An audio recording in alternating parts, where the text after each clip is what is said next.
ഒരു ഓട്ടോ വരുന്നുണ്ട്, വാ. Hello, auto. അണ്ണാ ഓട്ടോ. വാ കയറി.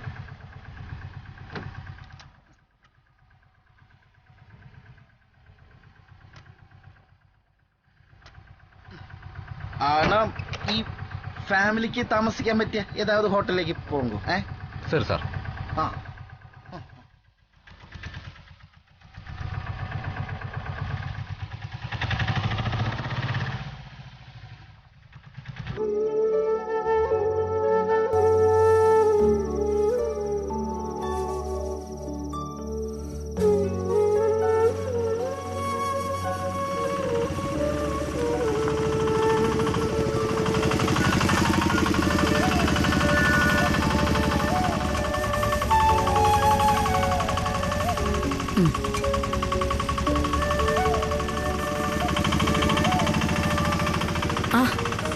സാറെന്താ ഈ സമയത്ത് ഇവിടെ? അല്ല, വീട്ടിലാരും ഇല്ലേ? കുറച്ചു നേരമായി സാറ് വന്നിട്ട്. വീട്ടില് ആളുണ്ട് ശാരദാമ്മേ, ഞാൻ വന്നിട്ടും കുറെ നേരമായി. പക്ഷേ അന്യന്മാർക്ക് പുറത്താണ് ഇരിപ്പിടമെന്നാ എനിക്ക് കിട്ടിയ നിർദ്ദേശം. രാജീവ് സാർ ഞങ്ങൾക്ക് അന്യനാണെന്നോ? ഇതെന്താ തമാശയാണോ?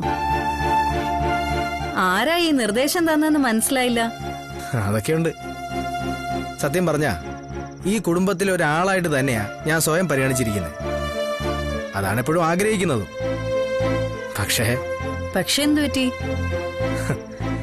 ഒറ്റ വാക്കുകൊണ്ട് ഒരാളെ ബന്ധം മുറിച്ചളഞ്ഞു ശാരദാമ്മ. ആര്? എനിക്ക് ഏറ്റവും വേണ്ടപ്പെട്ടെന്ന് ഞാൻ വിചാരിച്ചിരുന്ന ആള് തന്നെയാ. മനസ്സുകൊണ്ട് മാലയിട്ട് ഞാൻ ഭാര്യയായിട്ട് സ്വീകരിച്ചു കഴിഞ്ഞ പെൺകുട്ടി ശാരിക. അവളെന്തു പറഞ്ഞു സാറിനോട്? അവക്ക് ഈ ബന്ധത്തിന് താല്പര്യമില്ല. എന്റെ ദേവി, അങ്ങനെ പറഞ്ഞോ? എന്താ ഇപ്പൊ അങ്ങനെ? ഈ ബോബൻ ജോണിന്റെ വീട്ടിലുണ്ടായ കാര്യങ്ങള് കൃഷ്ണൻകുട്ടി അമ്മാവ് ഇവിടെ വന്നപ്പോ പറഞ്ഞില്ലേ? ജീവിതകാലം മുഴുവനും അത് തീരാത്ത കളങ്കമായി കിടക്കുമെന്നാണ് ശാരികയുടെ ഭയം.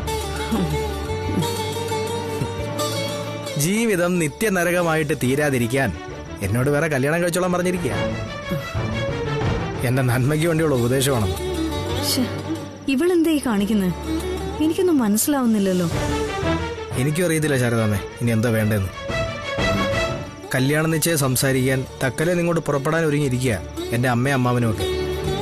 മരുമകളെ വരവേൽക്കാൻ എന്റെ വീടും വീട്ടുകാരും ഒരുങ്ങിയിരിക്കുകയാണെന്നർത്ഥം. പിന്നെ എന്റെ കാര്യമാണെങ്കിൽ മനസ്സുകൊണ്ട് ശാരിക എപ്പോഴേ എന്റെ പെണ്ണാണ്. അവിടെ ഇനി ഒരു ഇളക്കി പ്രതിഷ്ഠ ഉണ്ടാവില്ല ഒരിക്കലും. അതാണ് എന്റെ തീരുമാനം.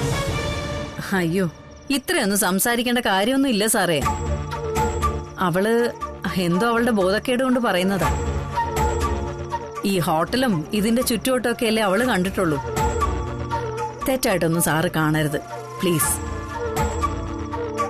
ബോബൻ എന്ന് പറയുന്ന ആളുടെ വീട്ടിൽ വെച്ചുണ്ടായ സംഭവം അവളുടെ കുഞ്ഞു മനസ്സിന് ഉൾക്കൊള്ളാൻ കഴിയാത്തതാ. വല്ലാതെ പേടിച്ചുപോയി പാവം. ആ പേടി മനസ്സിൽ നിന്ന് ഇറങ്ങാൻ ഇനിയും സമയമായിട്ടില്ല. അതൊക്കെ അവളുടെ സമയവും സന്ദർഭവും നോക്കി ഞാൻ പറഞ്ഞു മനസ്സിലാക്കിക്കോളാം. സാറൽപ്പം സാവകാശം തന്നാ മതി. സന്തോഷം. ഇങ്ങനൊരു മറുപടി കിട്ടാൻ വേണ്ടിയിട്ടാ ഞാനിവിടെ ശാരദാമ്മയെ കാത്തിരുന്നത്. കാരണം ശാരദാമ്മയെ മാത്രം വിശ്വസിച്ച് ഞാൻ പോവും. എന്റെ അമ്മയുടെയും മറ്റ് ബന്ധുക്കളുടെയും മുന്നില് നാണം കെടുത്തില്ലെന്ന പൂർണ്ണ വിശ്വാസത്തിൽ. മോൻ ധൈര്യമായിട്ട് പൊയ്ക്കോ. ഈ അമ്മയുണ്ടാവും കൂടെ, വിശ്വസിക്കാം. ശരി, താങ്ക് യു വെരി മച്ച്.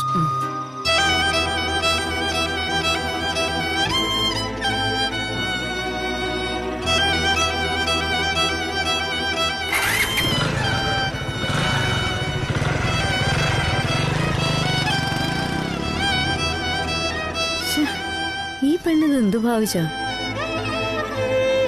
വരട്ടെ, എല്ലാ സമയം എടുത്ത് വേണം കൈകാര്യം ചെയ്യാൻ.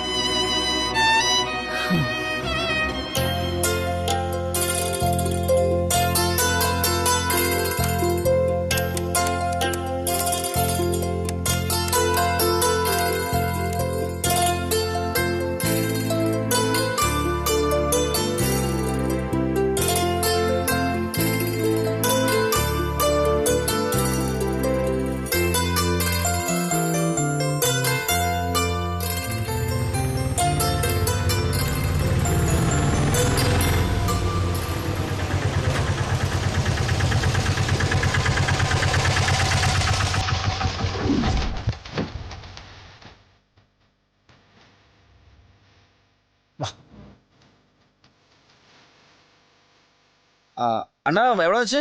கொடுங்க சார், இதுக்கு இப்ப என்ன பேச்சு?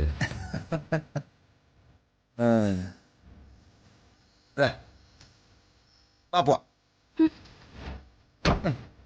சரி.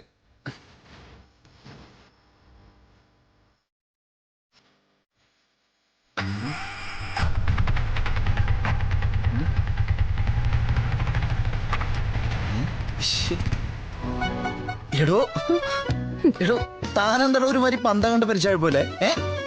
എടോ പേടിക്കണ്ട, ഞാനില്ലേ കൂടെ. ഇവിടെ ആരും തന്നെ പിടിച്ചിനൊന്നുമില്ല. വാങ്ങോട്ട്. നിങ്ങളെ മാത്രം എനിക്കിപ്പോ പേടി. ഈശ്വര, ഇതിന്ന് എങ്ങനെയാ ഒന്ന് രക്ഷപ്പെടുക?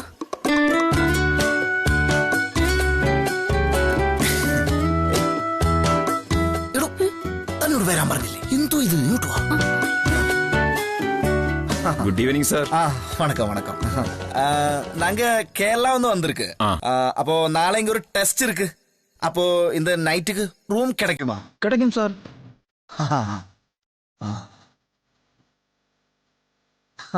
റേറ്റ് എവിടെ വരും?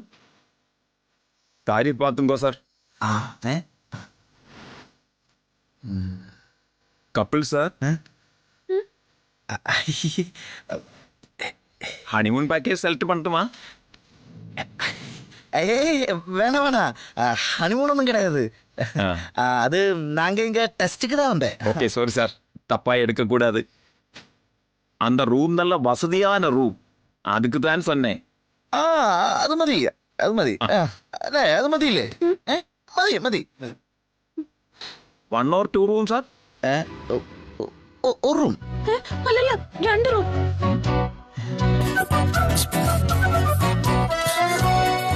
ഇത് തന്റെ സേഫ്റ്റിക്ക് വേണ്ടിട്ടാ. അന്യനാടല്ലേ, രാത്രി എന്തെങ്കിലും പ്രശ്നം ഉണ്ടായാലോ. ഒന്ന് മതി. Address sir?